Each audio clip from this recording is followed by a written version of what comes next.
ایک اور روایت جو میں چاہ رہا تھا کہ آپ کو بیان کروں انقلاب ایران سے متعلق. اب یہ ایک کتاب ہے ہمارے پاس، ادیب الہندی صاحب کی کتاب ہے انقلاب ایران. ٹھیک ہے، یہ کتاب ہے ادیب الہندی انقلاب ایران، اور مختصر کتاب ہے یہ. تو اس کے اندر انہوں نے بالکل شروع میں ایک بات کی ہے، حدیثیں پیش کی ہے. ٹھیک ہے، لکھتے ہیں صفحہ نمبر 6 پر، پیغمبر اسلام امام جعفر صادق اور امام موسیٰ کاظم علیہ السلام سے یہ روایتیں نقل ہوئی ہیں. اب انہوں نے کئی روایتوں کو ایک ساتھ جمع کیا ہے. در حقیقت اس میں سے ایک جو روایت ہے وہ اس کا جو پہلا والا وہ بہار کے اندر ہے، باقی انہوں نے باقی کتابوں سے اس کے حوالے بھی انہوں نے آخر میں دیے ہیں. تو یہ انہوں نے اس کے اندر پیش کیے. ٹھیک ہے، میں اس حوالے سے سب سے پہلے میں اسی کتاب سے آپ کو پڑھ کے سناتا ہوں، اور پھر علی قرآنی صاحب کی کتاب سے بھی آپ کو اس حوالے سے کچھ پڑھ کے سناتا ہوں. اچھا، یہ ادیب الہندی صاحب لکھتے ہیں کہ پیغمبر اسلام امام جعفر صادق اور امام موسیٰ کاظم علیہ السلام سے روایتیں نقل ہوئی ہے. کیا روایت ہے؟ سرزمین قم سے ایک شخصیت ظاہر ہوگی، بریکٹ میں انہوں نے عظیم لکھا ہے، جو لوگوں کو حق کی طرف دعوت دے گی. اس کے ساتھ ہی ایسے افراد ہوں گے جو پہاڑوں کی طرح اٹل، میدان جنگ میں شجاعت کا مظاہرہ اور صرف خدا پر بھروسہ کرنے والے ہوں گے. ان کے ہاتھوں میں سیاہ علم ہوں گے. اب آگے بریکٹ میں لکھتے ہیں کہ ایران کی انقلابی تحریک محرم سے شروع ہوئی، یعنی اطلاقات دیکھے، یعنی وہ کس طرح سے کرتے لوگ. یہ لوگ ظالم اور جابر حکومت سے اسلامی قوانین کا مطالبہ کریں گے، لیکن حکومت وقت ان کے مطالبے کو پورا نہیں کرے گی. یہ لوگ دوبارہ حکومت سے اسلامی قوانین کا مطالبہ کریں گے اور حکومت وقت اس مرتبہ بھی انکار کر دے گی. اس کے بعد یہ لوگ کفن بردوش ہو کر دشمنان اسلام کے مقابلے پہ آ جائیں گے. یہ مجاہدین قتل بھی کیے جائیں گے، اور جو لوگ اس تحریک میں قتل کیے جائیں گے وہ شہداء اور شہیدان راہ خدا ہیں. خداوند عالم ان مجاہدین کی نصرت فرمائے گا، جس کے نتیجے میں آخر دشمن کو ہزیمت اٹھانے پڑے گی، اور اس وقت دشمن بظاہر اسلامی قوانین کی نفاذ کے لیے تیار ہو جائے. مگر یہ لوگ اس کی باتوں میں نہیں آئیں گے. یہ لوگ وقت کے ڈکٹیٹر شاہ کو، اپنی بریکٹ میں ہے، یعنی وقت کے ڈکٹیٹر اس کا بریکٹ میں شاہ کو رسوائی کے گاٹ لگا کر پھر بریکٹ میں اسلامی قوانین کو نافذ کریں گے.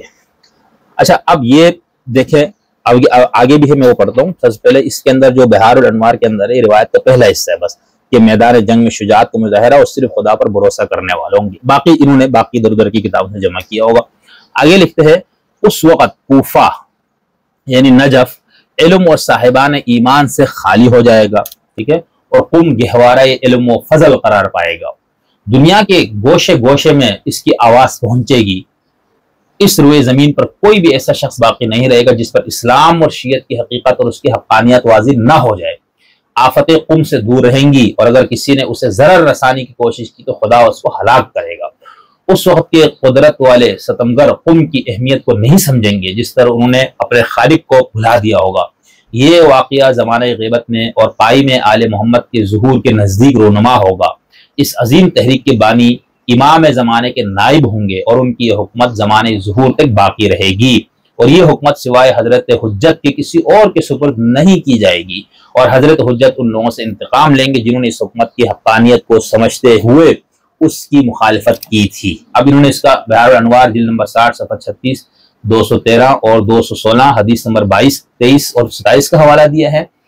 اسی طرح فی انتظار الامام حدیث نمبر 1-2 نقل از کتاب غیبت نعمانی سے انہوں نے اس کو کہتے ہیں، میں نے سب چیزیں نقل کی ہے. اور المہدی الموعود المنتظر باب 24. آگے وہ لکھتے ہیں کاش انقلاب ایران پر اخبارات اور یہودی پریس کی خبروں سے متاثر ہو کر تبصرہ کرنے والے حضرات اپنے ائمہ علیہ السلام کہ ان اقوال پر بھی غور کرتے جسے صدیوں تاریخ نے اپنے سینے میں محفوظ رکھا. دشمنوں کی سینکڑوں ہزاروں سازشوں کے باوجود یہ احادیث محفوظ رہ گئی اور آج تک حق کی طرف آنے والے کو روشنی دکھا رہی ہے. ٹھیک ہے، اب انقلاب ایران کو چونکہ ہم نے اس سے بہت مفصل تمام حوالوں کے ساتھ بات کر کے 2 سے تقریباً 1.5-2 گھنٹے پر مشتمل ہماری گفتگو اسی چینل پہ ہے، وہ بھی آپ دیکھ سکتے ہیں. اور یہ ساری کتابیں ہم نے یہاں پر رکھی ہے انقلاب ایران اور اس سے متعلقہ، اور عربی اور اردو اور فارسی کی. خیر، تو کہنے کا اب یہ انہوں نے اس کو پورا جب دیا تو اب آخر میں جو انہوں نے کاش کہہ کے جو تبصرہ کیا وہ دیکھیں، اور پھر وہ ہمارے ہاں جو اوریا مقبول جان صاحب جو شام اور اس حوالے سے جو سارے ترتیب بیان کر رہے تھے حدیثوں کی روشنی میں، آپ وہ بھی دیکھ رہے. تو یہ مطلب جسارت تھی، ہم کہہ سکتے ہیں اس کو کیا کہیں گے. اب علی قرآنی صاحب کی کتاب ہے عصر الظہور، اس کے صفحہ نمبر 165 پہ انہوں نے لکھا ہے احادیث قم والرجل الموعود منها، یعنی قم سے متعلق احادیث. اب شیعہ حدیث کی کتابوں میں قم سے متعلق اس کی فضیلت کافی حدیثیں ہیں. لکھتے ہیں ومنها حدیث قیام رجل من قم واصحابہ، کہتے ہیں انہی قم والی حدیثوں میں ایک حدیث ہے جس میں یہ ہے کہ اس میں قم میں ایک آدمی اور ایک آدمی کھڑا ہوگا اور اس کے ساتھی بھی ہوں گے. فعن الامام الکاظم، امام کاظم سے روایت ہے، قال انہوں نے کہا کہ رجل من قم يدعو الناس للحق يجتمع معه قوم قلوبهم كزبر الحديد لا تزلهم الرياح العواصف لا يميلون من الحرب ولا يجنبون وعلى الله يتوكلون والعاقبة للمتقين. اب یہ وہی ہے، ٹھیک ہے. اس میں انہوں نے سرزمین قم سے ایک شخصیت ظاہر ہوگی جو لوگوں کو حق کی دعوت دے گی. اس کے ساتھ ایسے افراد ہوں گے جو پہاڑوں کی طرح اٹل میدان جنگ مشجعات مظاہرہ اور صرف خدا پر بھروسہ کرنے والے ہوں گے. اب یہ آگے جو انہوں نے سیاہ علم وغیرہ یہ انہوں نے دوسری جگہ سے، یہاں پر علی قرآنی صاحب نے جو اس کا حوالہ دیا ہے وہ بہار کا دیا ہے.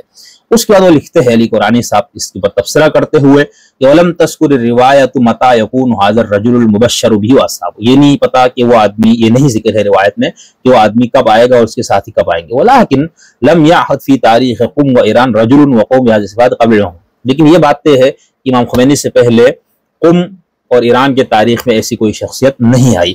ويحتمل، اور یہ احتمال ہے ان تكون الروایت ناقصة وان يكون فيها ذکر مناسبة قول على الاقل.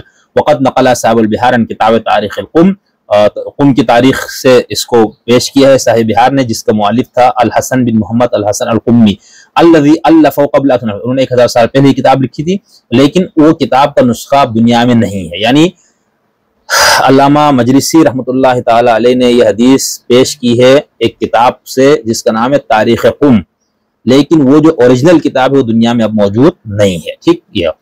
پھر کہا کہ قد یقال، یہ بھی کہا گیا ہے کہ نعم لم يعهد في تاریخ قم وایران ظہور هذا الرجل الموعود وقومه ذوي الصفات العظیمہ، یعنی ایسا کوئی، یہ بات ٹھیک ہے کہ ابھی تک قم میں ایسا کوئی شخص نہیں آیا. ولكن لا دلیل على انطباقها على السید الخمینی واصحابہ، لیکن اس کو امام خمینی اور ان کے ساتھیوں پر اس کو انطباق کرنے کی بھی کوئی دلیل نہیں ہے. فقط یکون رجل آخر واصحابہ یاتون فی عصرنا، ہو سکتا ہے کوئی اور آدمی ہو جو آئے، او بعد زمان طویل، یا بہت لمبے زمانے کے بعد، او قصیر یا مختصر وقت کی بات آئے. کہتے جواب یہ ہے کہ مع انه لا يوجد في الروایت تحدید لزمان هذا الحدیث، یعنی یہ کہتے کہ اس پہ یہ بات کی گئی، تو اس کا جواب میں یہ دے رہا ہوں کہ ٹھیک ہے کہ اس روایت نے اس حدیث میں اس کو کسی زمانے کے ساتھ اس کو محدد نہیں کیا گیا، لیکن مجموع صفات، یعنی اس کے جو صفات بیان ہے، مضافا الیہ ما ورد فی روایت الاخرى عن قم و ایران، اور جو باقی روایات جو قم اور ایران سے متعلق ہے، ترجح احتمال ان یکون المقصود بها سید خمینی و اصحابہ، اس سے یہی ہمیں لگتا ہے کہ اس سے مراد امام خمینی اور ان کے لوگ ہوں گے. یہ علی قرآنی صاحب کی کتاب عصر الظہور ہے، اس میں بھی انہوں نے اس روایت کے اس ٹکڑے کو پیش کر کے یہ والی بات بھی کر دی کہ اس کا اطلاق امام خمینی اور ان کے ساتھیوں پر کرنے میں کوئی قباحت نہیں ہے.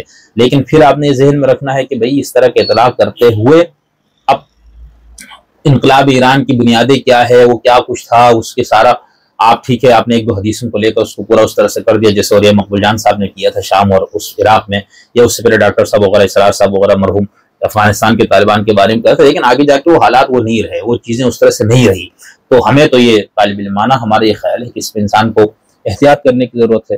یعنی آپ اس طرح کی روایات کو اپنے، یعنی ابھی اگر یہ قرآنی صاحب اس گروہ سے ہوتے جو خمینی، انقلاب ایران یا اسلامی جو امام کے ظہور سے پہلے جو انقلاب اور اس طرح کی تحریکوں کے مخالف شیعہ فقہا یا علماء میں ان کا شمار ہوتا. پھر قرآنی صاحب نے ان احادیث کا وہ مفہوم قطعاً نہیں لینا تھا جو ابھی یہ لے رہے ہیں. تو آپ کا ورلڈ ویو کیا ہے، آپ فقہی، کلامی، سیاسی لحاظ سے آپ کس گروہ اور کس مکتب سے تعلق رکھتے، اس حوالے سے بھی اس طرح کی احادیث کی تشریح میں مسائل آ جاتے ہیں یا اس کا جھکاؤ اس طرف ہوتا ہے. تو بس یہ میں نے چاہا کہ مختصراً آپ کو اس حوالے سے کچھ آگاہی دے دوں.